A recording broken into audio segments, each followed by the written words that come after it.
tanto los fundamentales basados en la historia como el aspecto técnico parecen apoyar un posicionamiento optimista para el próximo año. Esto nos dice Sam Stowell, se moja muchísimo, tiene un sesgo muy alcista.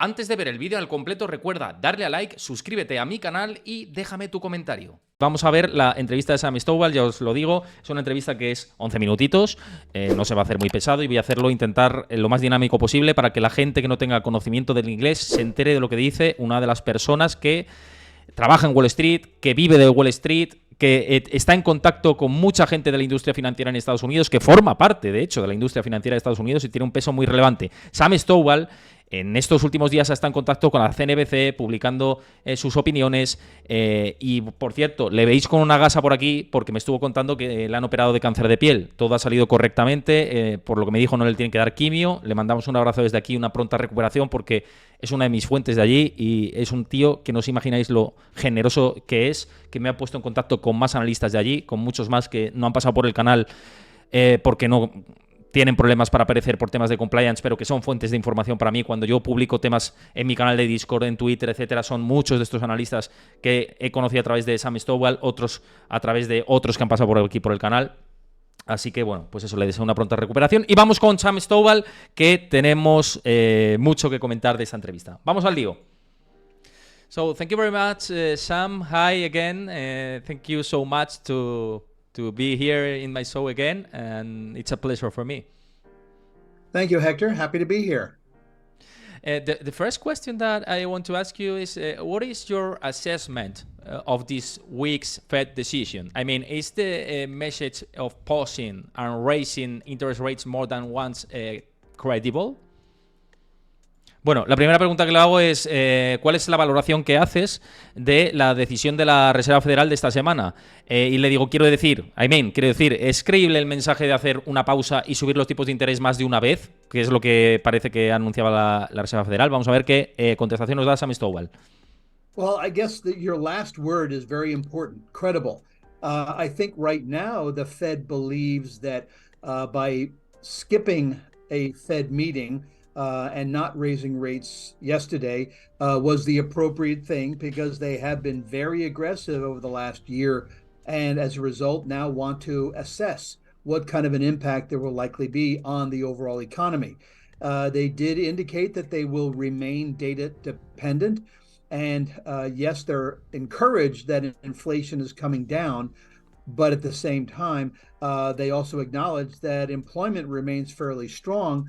And as a result, we could end up having inflation remain stickier than they would prefer.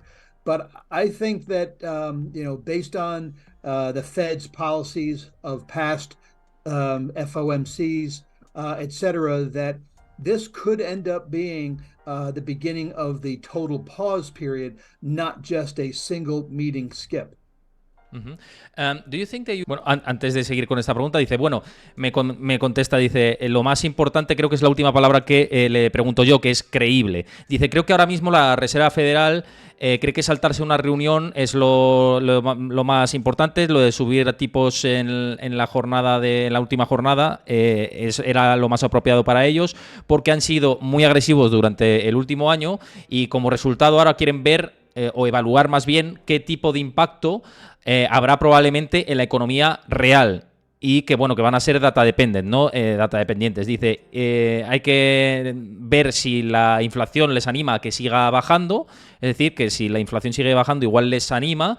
Dice, pero al mismo tiempo reconocieron que el empleo sigue siendo bastante fuerte y como resultado podríamos acabar teniendo una inflación más rígida de lo que ellos hubieran preferido. Eso es lo que comenta Sam Stowell. Dice, pero basándonos en las políticas de la Fed y anteriores reuniones de la Reserva Federal, en hechos históricos, dice, esto podría terminar siendo el comienzo del periodo de pausa total, no solo una reunión, sino en general. Es decir, que abre la puerta Sam Stowell a que esta sea la última subida de tipos de interés por parte de la Fed, teniendo en cuenta lo que han hecho en otros momentos de la historia. Muy interesante lo que dice Sam Stowell, no apuesta incluso por una subida más, sino que dice, es que puede que sea pausa y ya está. Dependiendo de cómo vayan los datos económicos, si la inflación sigue cayendo, si el mercado laboral sigue fuerte, la Fed igual se anima a que esta sea la última pausa. Bueno, siguiente pregunta que le hacemos por aquí. US recession is receding for this year, with leading indicators continuing to point to high recession probabilities. Does this mean that the most severe symptoms may appear later this year and early in 2024? Bueno, le pregunto, ¿crees que la recesión de Estados Unidos está retrocediendo para este año? Digo, con indicadores adelantados que siguen apuntando a probabilidades altas de recesión. ¿Significa esto que los síntomas más diversos pueden aparecer a finales de este año y principios del 2024? Es decir, que la recesión se retrase en el tiempo, con todo esto que hemos hablado y lo que hemos preguntado antes con Luis también. Vamos a ver qué nos dice Sam Stowell sobre todo esto. I think that there is a greater likelihood that we fall into recession next year than one this year, even though our economic projections are actually fairly strong for 2024. Maybe we end up missing a recession altogether because of the strength of the overall consumer and the stimulus that was injected into the system by the government during COVID. So even though a lot of historical indicators, and I myself like to rely on historical indicators, and they all are pointing to a recession. But I think a lot of investors are standing there with their arms folded, tapping their feet, saying, okay, so where is it? So maybe it'll come just as everybody agrees that we've avoided it so far. Bueno, con respecto a esta pregunta que decía que le hacía, dice, creo que hay más probabilidades de que caigamos en recesión el año que viene de que lo hagamos este año. Empieza diciendo esto. Dice, aunque nuestras previsiones económicas son en realidad bastante sólidas para 2024. O sea que dentro de sus probabilidades, él considera que sí, que hay más probabilidades de recesión el año que viene, pero que no tantas, porque son sólidos de cara al año que viene. Es decir, que este año lo descartan o lo descartarían más. Dice, tal vez acabemos sin recesión, debido a la fortaleza del consumidor en general y al estímulo que el gobierno inyectó en el sistema durante el COVID. Muy importante todo esto, es decir, que se podría evitar la recesión desde su punto de vista por la fortaleza que está mostrando el consumidor de Estados Unidos y por la pasta que se ha metido en el sistema durante la era COVID.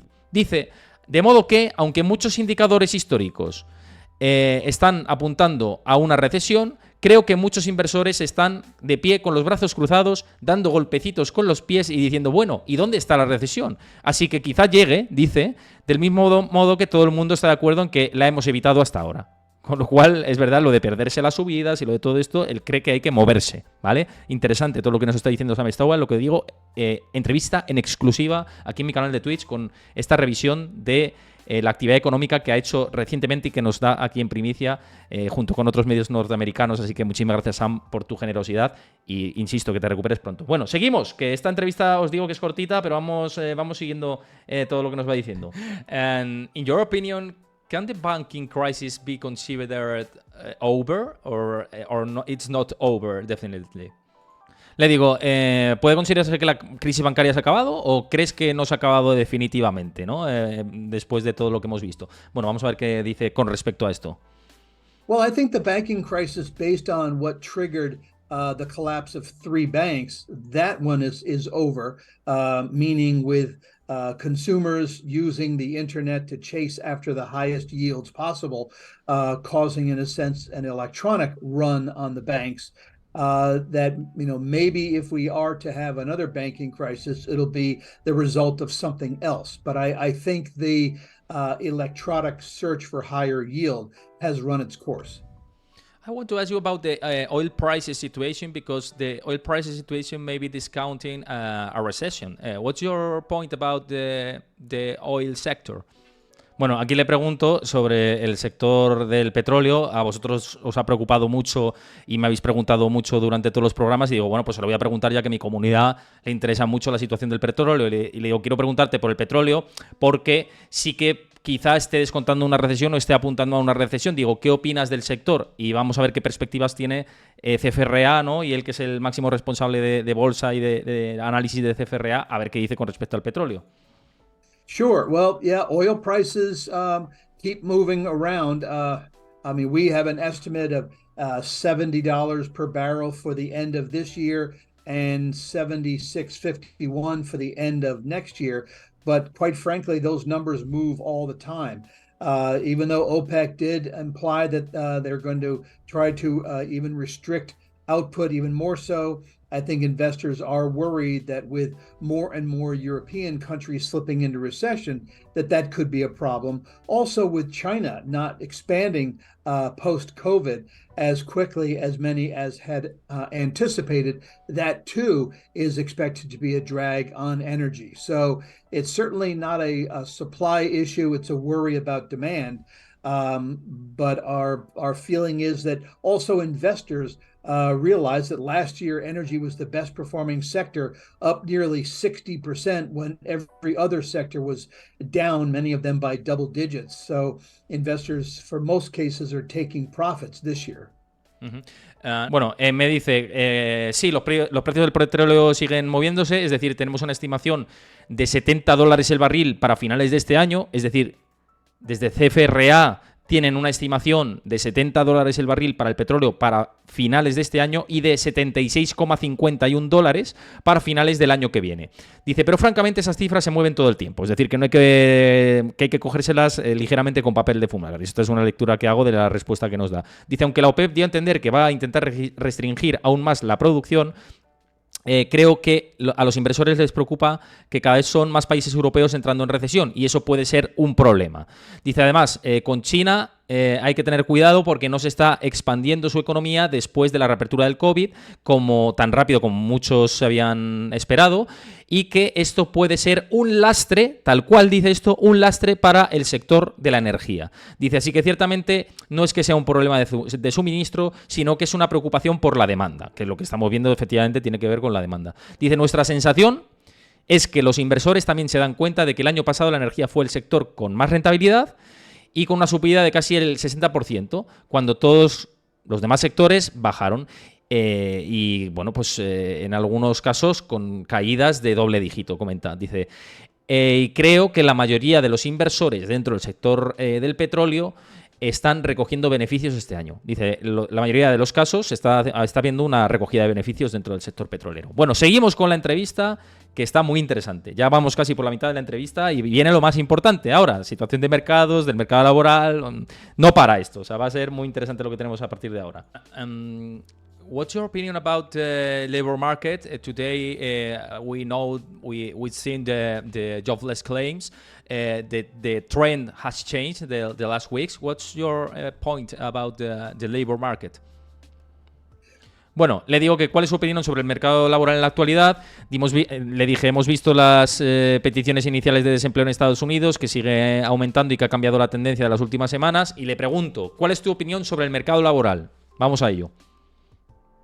Well, I think the labor market is one that is going to continue to weaken slightly because of the higher interest rates.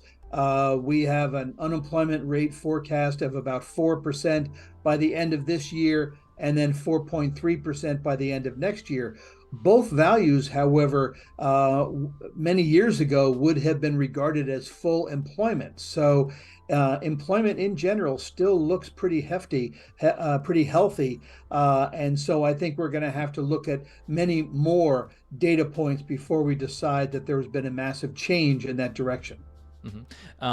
Bueno, me dice, creo que el mercado laboral va a seguir debilitándose ligeramente. Comienza con esta afirmación. Dice, debido a los tipos de interés más altos, esta situación. Dice, tenemos una previsión de tasa de desempleo de alrededor del 4% para finales de este año y del 4,3% para finales del año que viene. Es decir, que va a haber un impacto en el desempleo muy ligero porque dice, ambos valores, sin embargo, hace años se habrían considerado pleno empleo.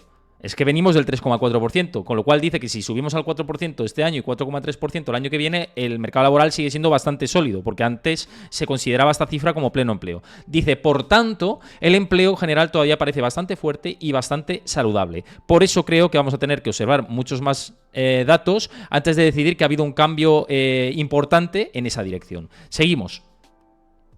Focusing on the stock markets, S&P 500 has left the downtrend behind from the all-time hikes.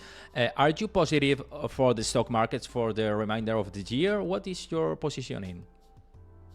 Bueno, le digo, centrándonos en la bolsa, el SP500, vamos al kit de la cuestión en la madre del cordero que a muchos de vosotros os interesa. Por cierto, y dejando vuestros comentarios por ahí por el chat, he visto que me ha saludado antes Juan Anopo, te mando un saludo, muchas gracias, te agradezco. No sé si eres seguidor del canal, pero os invito a los nuevos que estéis por aquí a que sigáis el canal de Twitch, como ha hecho ahora Jotrin, muchas gracias por seguir el canal de Twitch, y si os queréis suscribir para apoyar que hagamos este tipo de contenido, o sea, os invito a que os suscribáis al canal de Twitch, que lo podéis hacer gratis con Amazon Prime.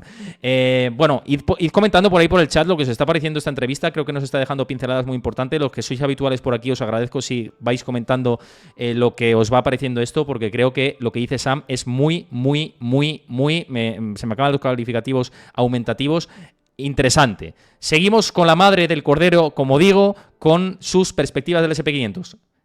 Habló de 4.600, a ver qué nos dice ahora. Porque la verdad que se está acertando bastante en la situación de los mercados desde que vino la primera vez al canal. Yes, I am. I'm actually yesterday, our investment policy notes indicated that we revised our 12-month target price for the S&P 500. It is now 48.20, implying a 10.2% rise off of yesterday's close. Now, that is a coming 12-month price performance, but we have reiterated our 45.75 target, which we established in December of last year. Reasons behind that decision are historically based. Whenever the S&P 500 did eclipse that 20% threshold above the prior bear market low, the market continued to advance on average by 5 months and on average gaining 14.5% before stumbling into a digestion or a correction of 10%. But typically 12 months after hitting that 20% threshold, the market was higher by about 20% in total. So chances are we are in a good period for the stock market.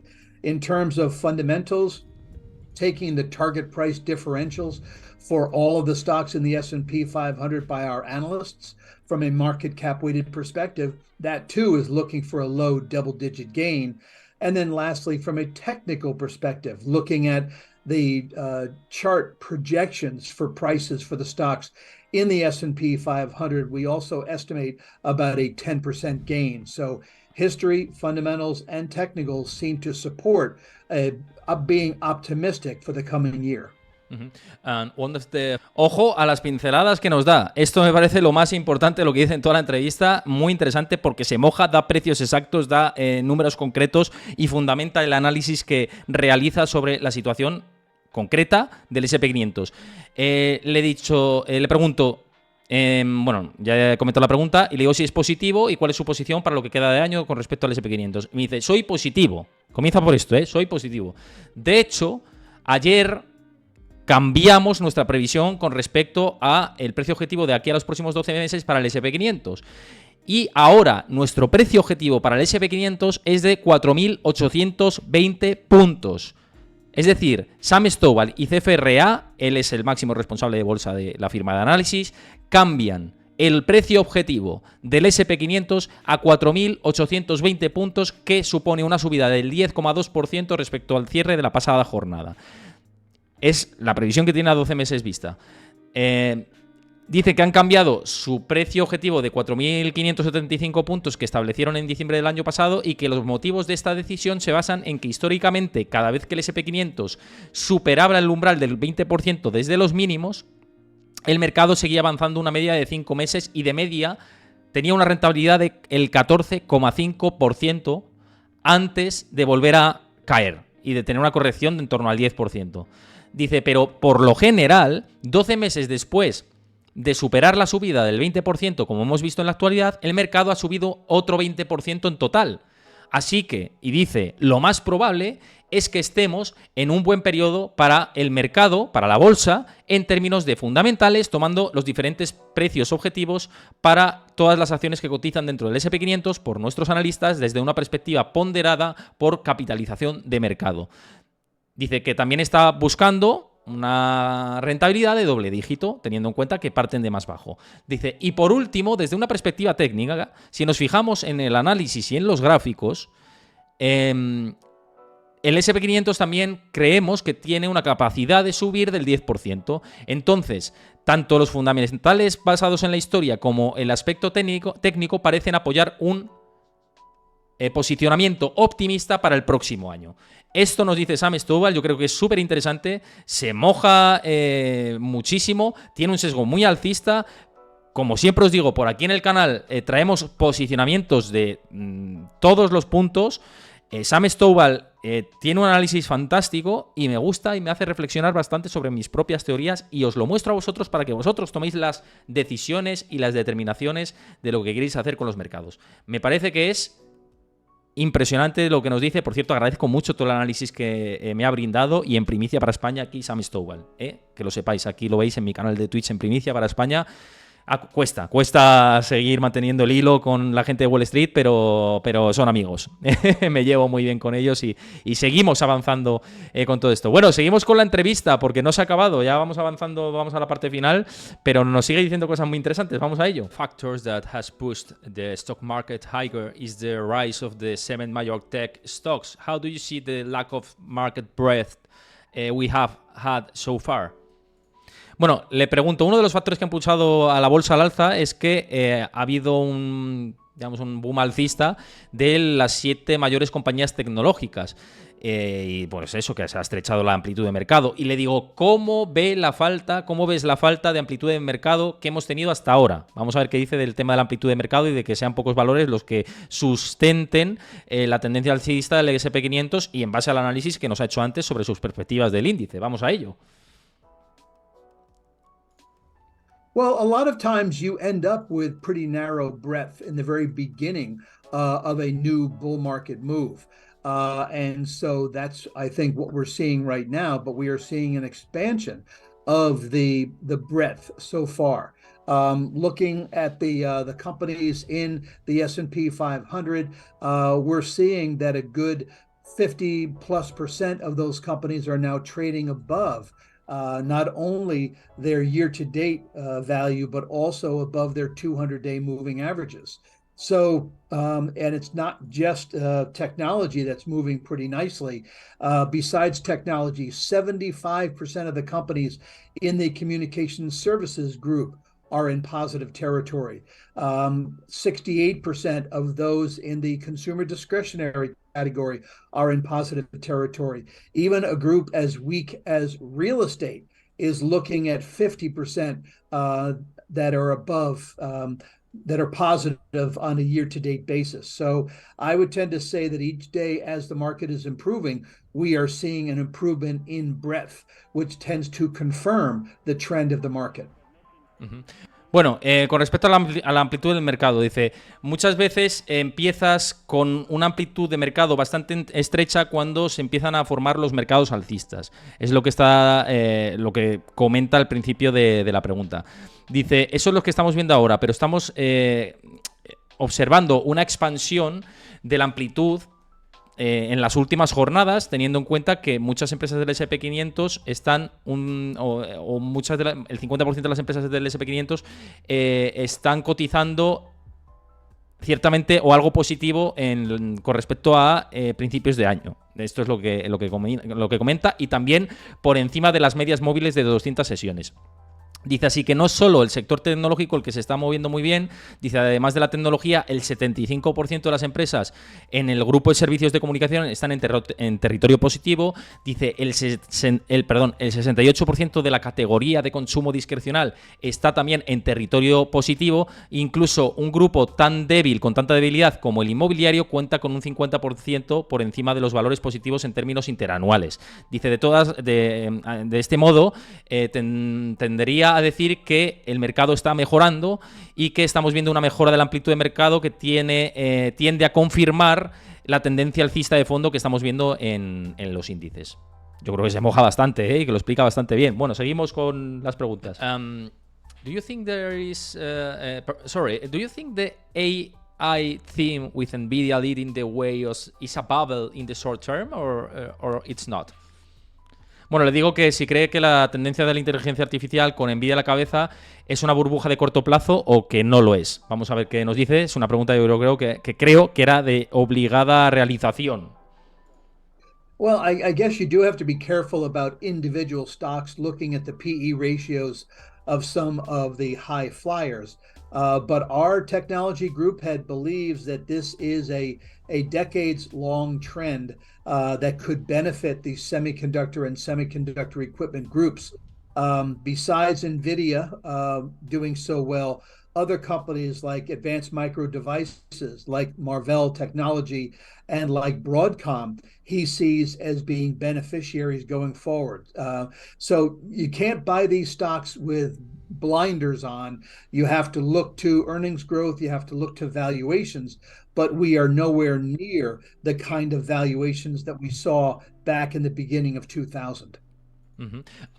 Bueno, dice, supongo que hay que tener cuidado con valores individuales y si nos fijamos en los ratios PER de valoración, algunos valores más alcistas pues han mostrado esa tendencia, ¿no?, de sobrevaloración. Dice, pero nuestro equipo de tecnología, es decir, dentro de CFRA, los analistas que rastrean el mercado de la tecnología, dicen que es una tendencia estructural de largo plazo y que podría durar más de una década y beneficiar a compañías de semiconductores y de equipos de semiconductores. Y dice, además de Nvidia, que está yendo muy bien, otras empresas como Advanced Micro Devices, AMD, ¿vale?, por hacer las siglas, ¿no?, que lo podéis encontrar por AMD. Dice AMD, Marvell Technology y Broadcom, que pueden ser beneficiarios de esta tendencia en el futuro. Es decir, que si buscáis empresas vinculadas a la inteligencia artificial y que han tenido un comportamiento positivo, que las que pueden liderar la carrera también pueden ser AMD y Marvell Technology y Broadcom. Más allá de Nvidia, que dice, sí, más allá de Nvidia, estas hay que mirarlo. Dice, no puedes comprar estas acciones tapándote los ojos. Dice, hay que fijarse en el crecimiento de los beneficios y en las valoraciones, pero no estamos, ojo, esto de titular también interesante, ojo el titular que dice al final de la pregunta, dice, no estamos ni de lejos cerca de las valoraciones de principios del 2000.